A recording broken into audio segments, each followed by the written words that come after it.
이번 시간은 미술 매체 중에서 아주 많이 사용되고 있는 매체죠. 크레파스와 색연필에 대해서 알아보도록 하겠습니다.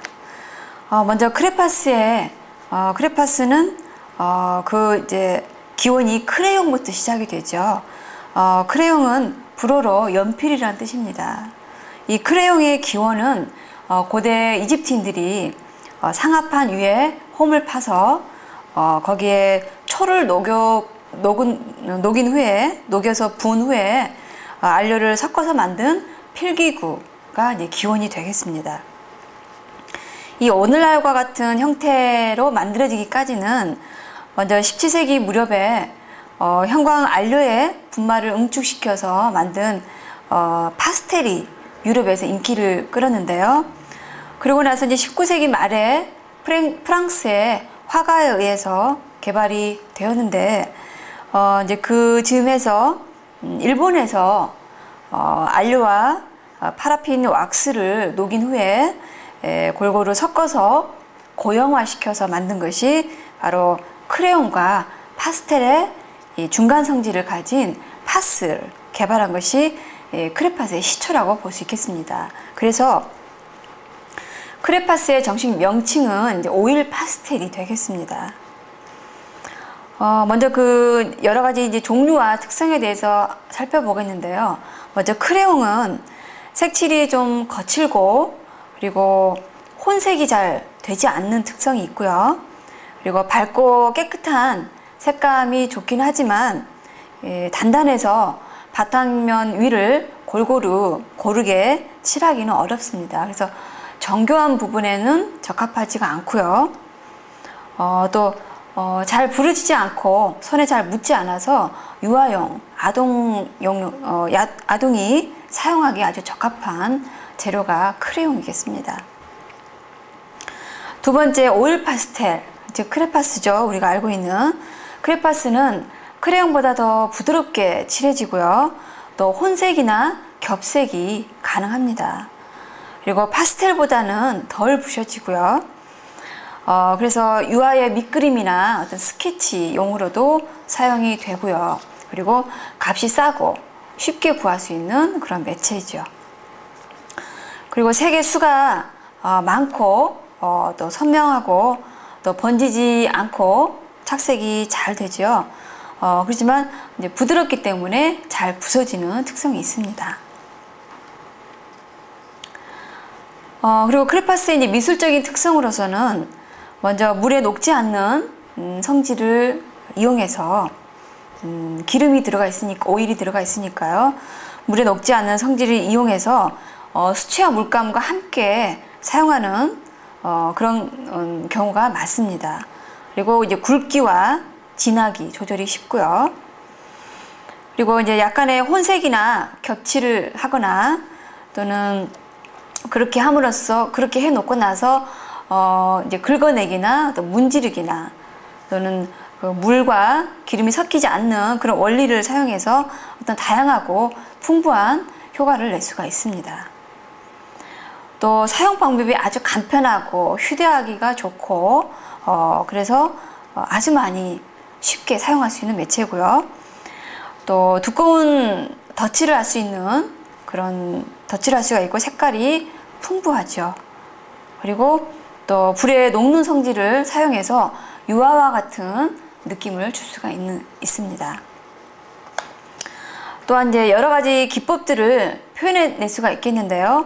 뭐 데칼코마니나 마블링 같은 표현을 먼저 작품을 만들고 나서 거기에다가 이제 크레파스를 가지고 이제 더 연상되는 그림을 그린다거나 아니면 그런 어떤 마블링 위에 나타나는 어떤 그 패턴들, 그 모양들을 보고 생각나는 것들을 또 크레파스로 덧붙여서 그려낼 수 있는 그런 기법들을 사용할 수가 있고요.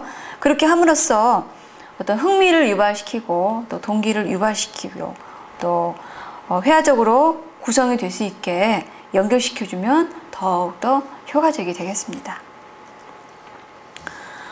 크레파스의 심리치료적인 속성으로서는요. 먼저 내담자들이 쉽게 접할 수 있고 또 그렇기 때문에 또 어렸을 때부터 가장 많이 접해봤던 게 또 이 크레파스니까요. 내담자들이 좀 거부 반응을 보이지 않는다는 그런 특성이 있고요. 또 세부적인 어떤 서적인 묘사를 가능하게 해서 내담자의 생각을 구체적으로 표현해낼 수 있는 그런 특성이 있습니다. 그리고 크레파스로 넓은 면 바탕칠을 할 때 넓은 면을 칠할 때는 좀 힘들고 또 단순한 작업이기 때문에 인내심이 필요하겠고요. 또 공격성을 가진 아동이나 주의 산만 또는 장애 아동들, 그리고 후명 장애나 주의력 결핍, 그리고 치매 노인 경우, 또 뇌졸중의 노인들의 어떤 무력감, 이런 것들을 치료할 때 가장 많이 사용되는 매체가 되겠습니다. 자, 그러면 크레파스를 활용한 기법들을 한번 알아보겠습니다. 먼저 이와 같은 크레파스를 사용할 수 있겠는데요. 아까 불에 녹는다고 말씀드렸죠. 이 크레파스를 이제 불에 녹여서 사용하게 되면 유화와 같은 느낌이 나는데요. 크레파스를 식용유에 녹여서 섞어서 녹여서 그리고 표현을 하는데, 이때 이제 크레파스와 식용유를 섞을 때는 크레파스를 70, 식용유를 30, 그래서 7대 3으로 섞으시는 게 좋겠고요. 그리고 또 이 크레파스를 유화 느낌이 난다고 말씀드렸죠. 그러기 위해서는 이거를 녹여져 있는 거를 떠서 이렇게 칠할 수 있는 어떤 도구들이 필요하겠는데, 이때 뭐 여러 가지 붓을 사용할 수도 있고요. 또는 진짜 유화를 그릴 때 사용하는 나이프 같은 것을 가지고 녹여져 있는 것을 나이프로 떠서 칠하면서 진짜 유화 느낌이 유화를 그리듯이 하는 그런 방법도 있겠습니다. 다음으로 이제 크레파스를 칠해 놓고 이것을 다른 종이를 구겨서 닦는 그런 방법이 있겠는데요. 먼저 크레파스로 희망하는 색을 골라서 도화지에 충분히 색칠을 합니다. 이때 너무 큰 도화지를 주게 되면 아동들이 힘들어할 수가 있기 때문에 좀 적절한 도화지를 제공을 하시고요. 색칠이 다 끝났으면 A4 용지와 같은 약간 얇은, 잘 구겨지고 얇은 종이를 가지고 크레파스가 칠해져 있는 부분을 닦아내는데요. 이 종이 뭉치를 방향을 바꿔가면서 이제 골고루 문질러 봅니다. 그래서 그 문지른 것을 이제 폈을 때 여러 가지 나타나는 그 얼룩에 따라서, 그 묻어 있는 것에 따라서 어떤 거를 연상을 할 수가 있겠고요. 그 연상된 것을 크레파스로 또 그려낼 수 있겠고요. 또 가위로 오려서 붙여서 또 다른 작업으로 이렇게 연결시킬 수도 있겠습니다. 다음은 이제 긁어내는 방법들이 있는데요. 크레파스를 여러 가지 색의 크레파스를 여러 겹으로 또 칠할 수가 있는데요. 칠한 다음에 빈틈없이 그 크레파스를 여러 가지 색으로 칠한 다음에 그 위에 검은색으로 전부 다 그 위를 이제 칠합니다. 그런 다음에 날카로운 것이나 아니면 또 넓적한 것이나 아무거나 사용하고 싶은 도구를 활용해서 긁어내게 되면 처음에 칠했던 크레파스의 색깔이 나타나는 거죠. 그래서 그런 작업들을 통해서 어떤 흥미 유발을 할 수가 있는 효과가 볼 수가 있겠고요. 자, 다음은 이제 크레파스 파나라 그래서 찍어내는 파나 같은 효과를 보이는데요. 먼저 크레파스를 갈아서 그거를 도화지를 놓고 도화지 위에서 크레파스를 갑니다. 갈고 나서 다른 도화지를 덮죠. 덮은 다음에 이제 다리미로 그것을 꾹 눌러서 다려주면 이제 판화가 되는데요. 그래서 그 덮어놓은 거를 펼쳐봤을 때 이렇게 찍어지는 효과로 이제 판화의 느낌이 나게 됩니다. 다리미를 할 때는 이제 그 옆에 치료사가 잘 위험한 물건이니까 잘 해주셔야 되고요. 두 번째는 또 크레파스 판화를 사포를 가지고 할 수도 있겠는데요. 이 사포라는 이 종이가 해보시면 아시겠지만 일반 도화지에다가 칠할 때보다는 훨씬 그 발색되는 느낌이 강합니다. 그 나타나는 색도 다르고 또 크레파스로 일반 도화지에다 칠하게 되면 그 크레파스가 도화지에 약간 흡수가 되는데 이 사포지에다가 크레파스를 칠하게 되면 그 흡수되지 않고 이 가루들이 위에 이렇게 수북이 쌓이는 것을 볼 수가 있겠는데요. 사포지에다가 크레파스를 칠한 다음에 그 위에 A4 용지와 같은 좀 약간 얇은 종이를 덮고 마찬가지 아까처럼 다리미로 다리게 되면 다려서 A4 용지를 뜯어내면 판화 느낌이 나는 거죠. 이렇게 이제 크레파스 판화 같은 작업을 해볼 수가 있겠고요. 또 크레파스는 이 기름 성분이기 때문에 녹는 거, 녹지 않는 거, 섞이지 않는 거 이런 거가 같이 다른 매체와 같이 활용을 할 수가 있겠는데요. 크레파스와 물감 또는 크레파스와 파스텔 이렇게 같이 사용해 볼 수가 있겠는데 먼저 크레파스와 파스텔을 사용해 볼 수가 있겠는데요. 크레파스와 크레파스로 먼저 그린 다음에 그리고 그 위에 파스텔을 칠하게 되면 크레파스로 그린 거는 이렇게 없어지지 않고 그 형태를 그대로 유지하고 있죠. 그래서 그 위에 파스텔을 칠하면서 손으로 문지르거나 또는 휴지로 문지르게 되면 자연스럽게 크레파스와 파스텔이 섞이면서 또는 섞이지 않으면서 여러 가지 효과들이 볼 수 있겠습니다. 또한 이제 석고 가루와 크레파스와 로션을 사용해서 또 어떤 유화 느낌을 낼 수가 있겠는데요. 석고는 이제 분말로 된 석고와 그리고 크레파스 가루와 그리고 로션을 세 가지를 섞어줍니다. 섞어서 마찬가지 붓으로 떠서 표현을 하면서 어떤 다양한 재질 느낌 또는 유화 느낌 등을 표현해 볼 수 있겠습니다. 다음으로는 아까 그 크레파스의 그 녹지 않는 기름 성분과 반대 성분, 즉 물감은 이렇게 물과 기름은 섞이지 않는 이런 것들을 활용해서 많이 작업을 하게 되는데요. 크레파스로 그린 다음에 수채 물감으로 이렇게 칠하게 되면 여러 가지 또 그런 효과들을 볼 수가 있겠습니다.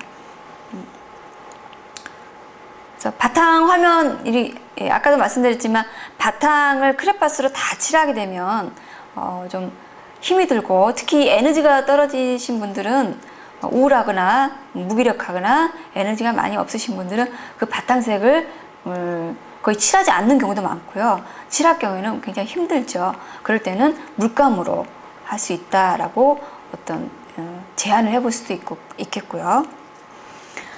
다음은 이제 샌드페이퍼, 사포지죠. 사포지에다가 이제 그림을 그리는데 마찬가지 크레파스와 양초를 사용해서 그림을 그려서 오려내서 뭐 카드로 만들 수도 있겠고요. 그 다음에 문지르기. 이따가 이제 그 사진을 보여드릴 텐데요. 크레파스를 문질러서 어떤 작품을 표현해낼 수 있는 것들도 있겠습니다. 자, 다음은 이제 색연필에 대한 어떤 종류와 특성을 알아보고 이제 그 실제 작업한 것을 좀 보겠습니다. 색연필의 종류는 수성 색연필과 유성 색연필이 있죠. 수성 색연필은 색연필을 칠한 다음에 붓에 이제 물을 묻혀서 칠하게 되면 물감처럼 물감과 같은 효과를 낼 수가 있습니다. 두 가지 효과를 낼 수가 있는 거죠. 그리고 색을 겹쳐서 그리게 되면 또 여러 가지 그 색이 섞여서 또 물감 효과가 나오고요. 네. 색연필의 특성은요, 세밀한 그 스케치를 할 때도 좋고요. 또 대충 스케치할 때도 유용합니다. 또한 선은 겹쳐서 칠할수록 밀도가 높은 완성품을 만들어낼 수가 있고요. 높여서 사용하게 되면 그라데이션 효과를 좀 더 낼 수가 있습니다. 또한 여러 색을 교차시켜서 절묘한 아주 특이한 어떤 색감을 표현해낼 수도 있고요. 또 색연필은 얇기 때문에 어떤 작업을 하기가 굉장히 힘듭니다. 오랫동안 시간이 좀 오래 걸리고요. 그래서 쉽게 필요해지기가 쉽습니다. 그래서 몇 시간 작업하고 나면 손목이나 어깨나 이런 게 아플 수가 있으니까 적당히 휴식이 필요하고요. 또한 이 파스텔은 파스텔이 아니라 이 색연필은 우리 예전에 그 랜드 같은의 그 매체 특성에서 통제가 강한 매체와 통제가 약한 매체를 배우셨을 거예요. 이 색연필은 연필 종류이기 때문에 통제가 심한 그런 매체에 해당됩니다. 그래서 이 집중력을 기르고 이 색연필을 가지고 작업을 하게 되면 집중력을 기르고 충동성을 억제할 수 있는 그런 효과를 볼 수가 있겠고요. 또 사방으로 흩어진 어떤 공간적인 시야를 한 곳으로 집중할 수 있는 효과도 있겠고요. 또한 난화기 때 이 색연필을 이용해서 어떤 손가락에 힘을 길러낼 수도 있고 또 그런 손가락이 짧은 아동들에게 난화를 그리는 재료로도 아주 적당하겠습니다.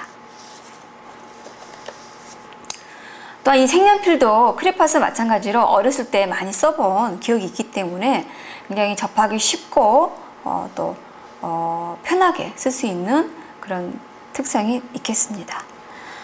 자, 색연필로 할 수 있는 기법들로는요, 여러 가지 이 한쪽 방향으로 그리면서 여러 가지 다양한 면과 물질 형태를 표현할 수 있다는 그런 표현이 있을 수 있겠고요. 또 어떤 한 방향으로 이 선을 계속 그리실 때 그리면서 어떤 그라데이션 효과를 낼 수가 있고, 또 이 색연필은 이 터치가 많으면 많을수록 훨씬 더 이 그림이 풍부해지고 더 효과가 좀 더 돋보이는 그런 효과가 있을 수 있습니다. 또한 아까 크레파스 마찬가지로 색연필을 칠한 다음에 손가락이나 또 티슈를 가지고 문질러서 표현할 수도 있겠고요. 티슈로 문질러서 색연필이나 파스텔이나 이게 문질러서 작업을 하게 되면 어떤 입체적인 효과를 나타내는 데도 훨씬 쉬울 수가 있습니다. 또한 아이들을 많이 보셨을 텐데 아이들이 색연필을 여러 개를 동시에 쥐고 찍는 것을 많이 보셨을 거예요. 그래서 여러 가지 색들을 같이 쥐고 찍으면서 다양한 색이 동시에 나오는 그런 것들을 볼 수가 있겠고요. 또 광택을 낼 때는 흰색을 칠해서 흰색을 사용해서 광택을 내는 그런 표현도 될 수가 있겠고요.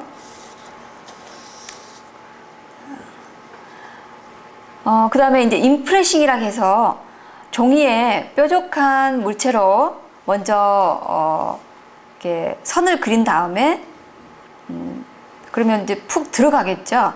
그런 상태에서 색연필로 칠을 하게 되면 그 움푹 파인 곳은 색연필이 닿지 않으니까 여러 가지 그 보이지 않았던 선들이 나타나면서 굉장히 흥미를 유발시키고 그리고 그 움푹 패이게 만들 때 어떤 흰색 색연필을 활용할 수도 있습니다. 그래서 흰색 색연필을 가지고 강하게 눌러서 필압을 사용해서 그렇게 효과를 낼 수도 있겠습니다.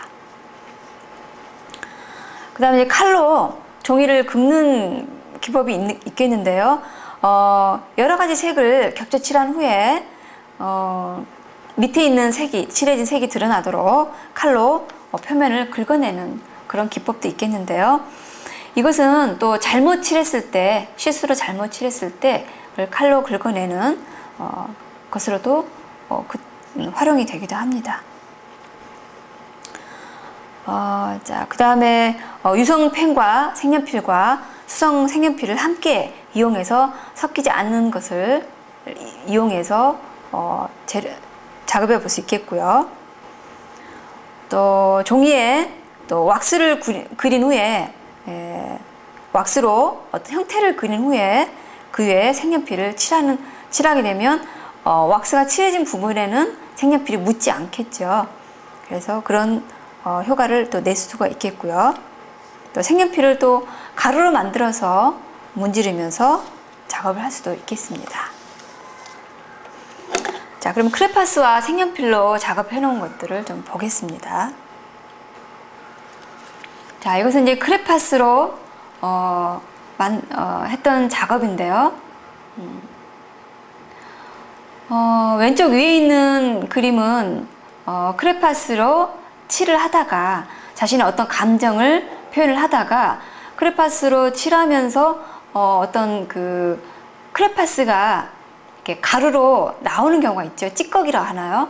그런 것들을 이제 아동이 그 나온 찌꺼기를 손으로 문지르다가 너무 재밌고 또 그런 게 신기해서 처음에는 크레파스로 칠하다가 나중에는 그런 것들을 부셔서 손가락으로 칠하면서 자신의 어떤 감정을 색깔로만 표현해낸 게 아니라 그런 그 행동으로도 표현을 해낸 것으로 볼 수 있겠습니다. 오른쪽 아래에 있는 것은 이제 크레파스가 혼색이 가능하죠. 여러 가지 색을 이제 덧칠하고 혼색해서 좀 더 어떤 자신의 내면, 내 감정을 표현낼 수 있는 그런 작업이었습니다. 자, 다음은 이제 이것도 이제 크레파스인데요. 크레파스를 이제 크라프트지라는 것에 이렇게 작업을 해냈는데요. 주로 이제 흰색으로 작업한 게 좀 돋보이죠. 흰색. 그래서 흰색을 사용해서 또 크라프트지라는 종이의 특성, 좀 거칠은 표면을 갖고 있는 종이의 특성을 사용해서 이런 표현들을 해낼 수가 있겠습니다. 자, 이건 아까 이제 잠깐 설명드린 건데, 이제 종이를 어떤 모양으로 오린 다음에 그 오린 종이를 다른 도화지에다가 올려놓고, 그리고 오려진 모양 그 가장자리에 크레파스를 칠한 다음에 손으로 문지르게 되면 저런 효과가 나옵니다. 그래서 지금 그림에 보시는 것처럼 이제 위에 있는 하트 부분이 바로 손가락으로 문질러서 저런 효과가 나오는 작업이었고요. 자, 다음은 크레파스와 다른 매체들을 같이 활용할 수 있는 것들이 아주 많죠. 자, 이거는 난화 작업이었어요. 먼저 먹물을 사용해서 음악을 듣고 음악을 따라서 그냥 손이 가는 대로 자연스럽게 그냥 먹물을 가지고 난화를 표현했죠. 그랬다가 그 난화로 작업한 것을 나중에 그 안에서 어떤 이미지를 찾아내서 찾아낸 이미지를 크레파스로 칠해 놓은 그런 작업입니다. 그래서 내가 찾아놓은 어떤 상징, 그 이미지 속의 상징을 찾아내는데 그것을 이렇게 크레파스로 이렇게 컬러로 도드라지게 해서 그 상징을 좀 더 부각시킬 수 있는 작업이 되겠습니다. 자, 이건 이제 지점토와 같이 사용을 했죠. 지점토로 만들고 싶은 것을 아무거나 만들고 싶은 거 만들어 봐라 해서 만든 후에 이제 이 내담자는 이 공룡을 자기 자신으로 자아상으로 만들었습니다. 그래서 이 공룡이 어디에 있으면 좋을지 한번 크레파스로 표현을 해봐라 해서 지금 공룡 주변에 크레파스로 이렇게 이 공룡이 즉 자신이 있고 싶은 그런 장소를 표현했던 그런 작업이 되겠습니다. 자, 이건 이제 아까 사포지였죠. 사포지에다가 일반 도화지에다가 크레파스를 칠하게 되면 도화지가 이제 그걸 좀 흡수하는 그런 면들이 있는데 사포지는 흡수되는 게 별로 없고 이렇게 뭔가 발색되는 더 도드라지는 그러니까 도화지에다가 칠한 거와 사포지에 칠했을 때 그 색감이 훨씬 더 이렇게 자극적이고 그런 느낌이 납니다. 그래서 사포지에다가 작업했던 그래서 어떤 자신의 내담자의 핵심 감정을 어떤 훨씬 표면으로 떠올리게 할 때, 드러나게 할 때 이 사포지에다가 작업을 하게 되면 훨씬 더 효과가 있겠습니다. 자, 이거는 크레파스와 이제 파스텔로 했던 이제 협동 작업인데요. 내담자 이제 집단원들이 자신의 손을 본뜨기를 하죠. 이제 본을 뜰 때는 이제 파스텔이 잘 부셔지죠. 잘 부셔지고 형태가 이제 삼각이다 보니까 그리기도 힘들고, 그래서 손을 본뜨기 할 때는 크레파스로 본을 뜨고 그런 다음에 이제 색을 칠할 때는 파스텔로 색을 칠하는데 파스텔의 파스텔을 눕혀서 넓은 면으로 칠하게 되면 바탕색이나 어떤 표면을 쉽게 빨리 칠할 수도 있고요. 그리고 아까도 말씀드렸지만 파스텔을 손으로 문질러서 손이나 뭐 티슈로 문지르게 되면 훨씬 더 어떤 입체적인 효과를 나타낼 수가 있습니다. 또한 이제 문지르면서 티슈로 문지르든 손으로 문지르면서 또 이 손을 본뜨면서 다른 사람의 손 위에 또 나의 손을 갖다가 겹쳐서 그리고 이런 활동들이 또 서로 이제 상호작용, 집단원들을 상호작용하고 지지해주고 손을 문지르는 행동이 지지해주는 그런 효과들이 볼 수 있는 프로그램이 되겠습니다. 자, 이번에 이제 파스텔로 그린 건데요. 파스텔을 가지고 이제 자신의 만다라를 표현한 작품입니다. 그래서 이 파스텔을 그린 다음에 손으로 문지르거나 티슈로 문지르게 되면 이런 색들이 경계선이 없어지면서 부드럽고 자연스러운 그런 표현들이 가능하겠습니다. 그래서 문지르게 되면 자연스럽고 부드러운 표현이 나고요. 또 이제 파스텔의 날카로운 부분, 각진 부분으로 표현하게 되면 또 가늘게 또 뚜렷하게 표현이 되겠습니다. 자, 이것은 이제 색연필로 그린 건데요. 색연필. 작은 용지에다가 그리기 때문에 크레파스는 어느 정도 두께가 있죠. 색연필은 좀 가늘기 때문에 작은 용지에다가 에너지가 작거나 산만하거나 우울하거나 뭐 이런 것이 높은 분들은 큰 용지에다가 작업하는 게 굉장히 힘든 작업이죠. 그래서 작은 용지에다가 작업을 할 때는 이렇게 색연필을 가지고 가늘게 해서 같이 작업했던 사진이고요. 자, 이것도 색연필로 만든 작품이죠. 장미꽃을 그렸는데요. 그래서 아까도 말씀드렸지만 이 색연필을 여러 번 터치를 하면서 자연스러운 그라데이션과 어떤 입체적인 효과음, 그리고 어떤 더 그림 자체가 풍부해지고 부드러운 느낌들을 표현해낼 수가 있겠습니다. 자, 이것도 색연필로 그린 그림인데요. 색연필로 그린 다음에 문질러서 표현해낸 작품입니다. 그래서 이렇게 부드럽고 은은한 표현이 되는 게 색연필로 효과를 낼 수가 있겠습니다. 자, 이번 시간에는 크레파스와 색연필의 특성에 대해서 알아보았습니다.